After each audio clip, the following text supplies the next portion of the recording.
Hi, this is Elizabeth Boltman, and I'm reflecting on why I find online blended learning useful as part of Berk's pilot online learning initiative. So I'm starting here with what I considered the problem that I could address with blended learning.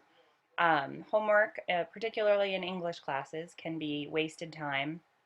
The nuances of a lesson involving grammar and writing techniques can often be lost in the distraction-filled climate in which a lot of students complete their homework.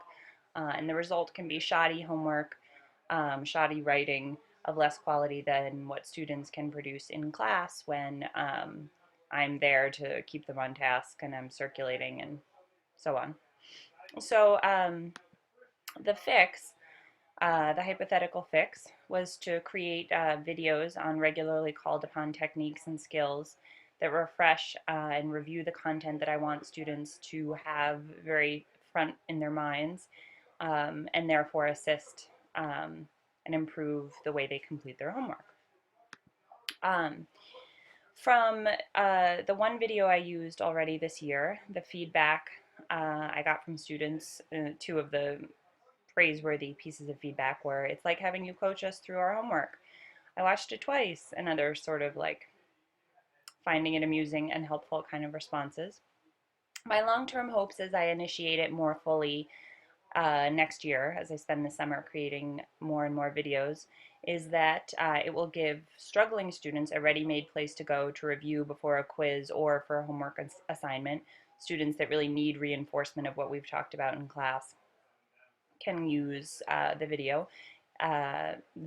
It prepares students for what will happen in class, makes the purpose of homework clearer and more useful, um, frees up time for more advanced practice in class, not that initial practice that they'll already have done at home, but a higher level practice where I can expect more of them, expect more both of their homework and of the practice that we do in class. And it lets students pace themselves according to their learning needs. They can, this is something we talked about a lot in our online learning meetings, that blended learning really allows students who need more help to review without holding the whole class back or feeling embarrassed about asking for more help in class. And then an overview of the things I like about online learning before I show you a brief sort of fast-forwarded version of one of the grammar videos I've made, is that it allows you to simplify things, because when you're presenting a video to students that they're going to watch, not in a classroom setting, like a recorded packaged thing, it really requires that you know exactly what you're saying and are very direct and explicit in your instructions. You get to sort of reflect on your teaching and figure out ways in which it's too complicated and unclear and fix those, because then you're going to have to be, okay with this video that you've created.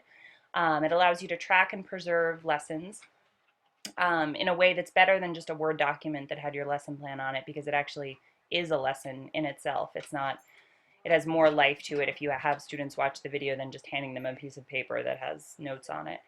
Um, Videos give brief, concentrated review and examples for homework guidance and instruction. It's like a better version of notes, kind of like the tracking lessons above, makes homework more valuable. And it's particularly useful for humanities teachers in that it gives you time to model the writing process. The videos really lend themselves to that and to model note taking. All right, so I'm going to give an accelerated version of the first grammar video that I made. So now I'm going to pretend that I'm in the world of my students. Now I'm going to speak as if I'm speaking in the video to my students. So hello, welcome to Grammar Video 1. This is the most fundamental of the grammar videos. It handles binding subject and verb and independent clauses and compound subject, compound verb, and compound sentence. So first, because this matters, why matters, I have 4 reasons to remind you guys why we need to care a whole lot about finding subject and verb in independent clauses. First reason, correct writing requires sentences to have at least one independent clause. So we start with independent clauses and their subjects and verbs. So in other words, independent clauses are necessary. to correct grammatical writing. Independent clauses are actually all you need to form correct sentences. So again, we start with them. They're necessary. You need to know what they are to be able to manipulate them. You have to be able to find them and know them. And manipulating your writing, manipulating your independent clauses is a very useful step in improving your writing. It's the first and most important step. You've got to get it right before you can move on. All right, so some guidelines for finding subject and verb in independent clauses. The subject will very often come at the start of the sentence, and the verb will very often be the next thing in the sentence. For instance, the dog carried the stuffed goose. The dog is our subject, carried is the verb. Number 2, the subject and verb can be separated by 2 commas, and rather often they are. This is when you have a different, an intervening phrase or clause in the sentence. So the dog, who was black, carried the stuffed goose. If you stripped the sentence down to just the subject and verb, removing all other words, they would conjugate together correctly and make sense, even if the sentence would then seem a little bare. In other words, I've been working with a simple sentence above, but if we look at the one before, the dog who was black carried the goose, if we stripped it down to the dog carried, we would know that those two sound right together. The dog is the subject doing the carrying of the goose, so we can put them together and notice that they are correct in that manner. Compound subjects and compound verbs present exciting potential to the independent clause. Compound means multiple, so if you have a compound subject, you have multiple subjects for one verb. Compound verb means you have multiple verbs for one subject, and you could have both in one sentence. So we could say the dog and the cat walked down the hallway. Compound verb be the dog walked and panted in the hallway. Compound subject and verb, the dog and the cat ran and frolicked in the hallway. Compound sentences are multiple independent clauses attached with either, there's 2 main and simple ways they are formed, either with a semicolon, and then that's all you need, and the first letter to come after the semicolon is lowercase. So the dog panted, semicolon. The dog was tired. Combining the other way. The other way is with a comma and a fan voice conjunction, and then I have them listed there in the underlining: for, and, nor, but, or, yet, so. So we could say the dog panted, but the dog was not tired. So that's another compound sentence. All right. Most important rule to check whether you're right about what you think is the subject and verb in a sentence: strip away everything else, push the supposed subject and verb together, and check if they make sense, if they're conjugated correctly, and if the subject is actually the thing doing the action of the verb. All right, so here's some basic practice.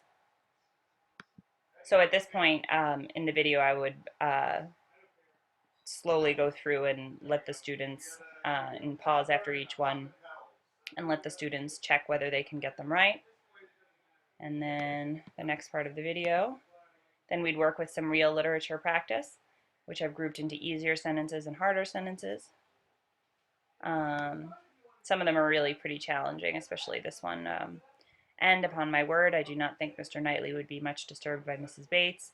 This one's also pretty tricky because we have the subject, the evening, and then we don't get to the verb until brought. So I'd expect these to be more challenging, and I'd talk through why they were challenging and how they were, why the correct answers are what they are. And then I would end with this homework practice. So an 8-sentence story. Write a real or imaginative account of something that happened to you. Use at least 1 compound subject, 1 compound verb, 1 compound sentence. Keep it to exactly 8 sentences. When you finish, check to make sure each of your sentences has an independent clause in it and is grammatically correct. Underline all your subjects and verbs in independent clauses within each sentence of your story. And then I'd remind them to use the strip away everything else rule to make sure what they've found as the subject and verb are actually the subject and verb. Yes, so that's my example of a grammar video I would give to students. To remind you of my the reasons I enjoy online learning is it really can simplify the job of the teacher. It can help the experience of the student. It can offer extra practice for a review. and it really frees up time in the classroom for more work, more useful work to be done, and it also can increase the quality of homework. Um, Thanks for listening.